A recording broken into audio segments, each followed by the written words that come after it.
We begin, though, with this year's annual Kids Count report here in Kentucky. According to this year's report, the Bluegrass State overall ranks 38th in child well-being. The annual assessment by the Annie E. Casey Foundation determines the overall number by seeing how the state stacks up in 4 different categories: economic well-being, education, health, and family and community. Health and education are where we saw some of the biggest declines. We're not the second best or the 10th or the 20th or the 30th. And so that fact alone should both worry and inspire folks in Frankfort to take action. We have shown some slight, it's not huge, but it's slight improvement in childhood poverty.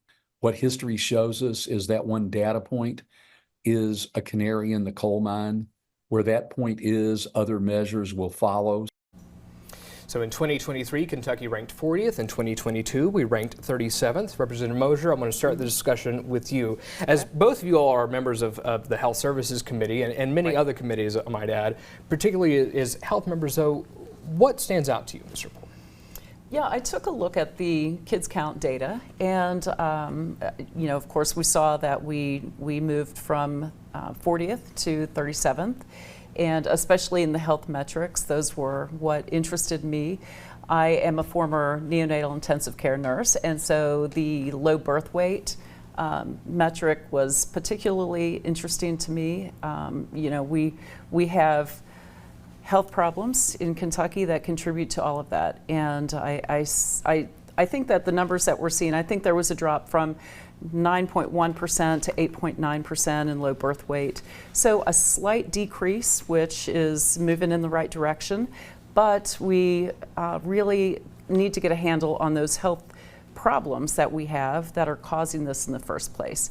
And we're going to talk a little bit later about the maternal health issues and some of those driving forces and how we worked on solving those problems. So the health data points are always really interesting to me.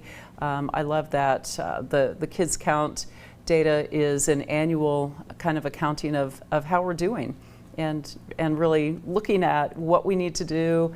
We have lots and lots of recommendations every year, so this is a good data point to look at. Senator Chambers Armstrong, what jumped out to you most? As Dr. Brooks there mentioned, no relation to myself, by the way, there was the child poverty rate. That's been a canary in the coal mine type data point. Sure. As a mom of 2 young kids, I look at these numbers and it breaks my heart. We are still living in a state where more than 1 out of 5 Kentucky kids live in poverty, and that's something we should all think about every single day, and as lawmakers ask ourselves every single day, what are we doing about that? What are we doing about the fact that more than 1 out of 5 of our children live in poverty? I also look at those numbers, and yes, we're seeing some progress, but I think about the missed opportunities. The fact that this past session the General Assembly cut the sales tax on gold bars but didn't cut the sales tax on diapers. The fact I had a bill that would have had a refundable child tax credit to put money into the pockets of working families with kids living in poverty. That bill didn't move. Some of the bills we did see move were bills that did things like attempt to cut SNAP benefits for thousands of Kentucky kids, things like roll back child labor protections, things like take money out of our public schools and give it to private schools that can pick their students. And so I think we have to look at our priorities as a General Assembly in the way that we're really laser focused on what we're doing to help families in need. In addition to some of the health issues, we saw declines in every area of education, particularly in proficiency in math, proficiency in reading. Dr. Brooks was also a little critical there of how the General Assembly's approach to truancy was this year by responding to jail time. What are some thoughts that stick out to you all on this? So the thing that sticks out to me is we have to really be investing in our public schools right now, and I worry that Kentucky is off course on this. We're going to have a constitutional amendment on the ballot this fall that would allow us to divert resources from our public schools and send those resources to private schools that can pick their students that don't have to play by the same rules. And so I worry that if that amendment passes, we're actually going to see our educational outcomes decline even more.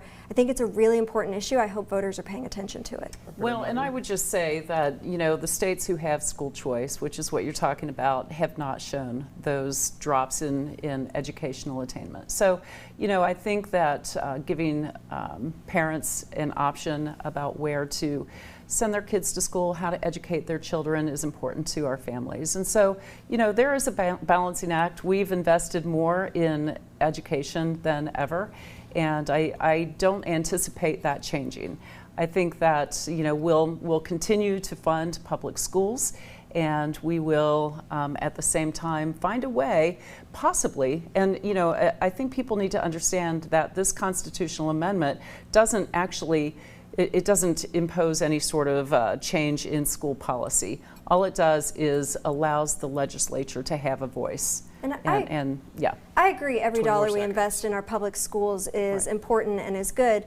I would prefer that we invest in giving our teachers raises, funding universal pre-K, instead of taking those dollars outside of our public school systems. Well, but we have, and that's not really what we were going to talk about today, but I'm happy to. We have invested, we've allocated additional funding for teacher raises, and it's up to the school district whether or not they use that additional funding for raises for teachers or something else. We'll have to tap the brakes there, but it's interesting the Yeah. discussion going right into the education issues. All right.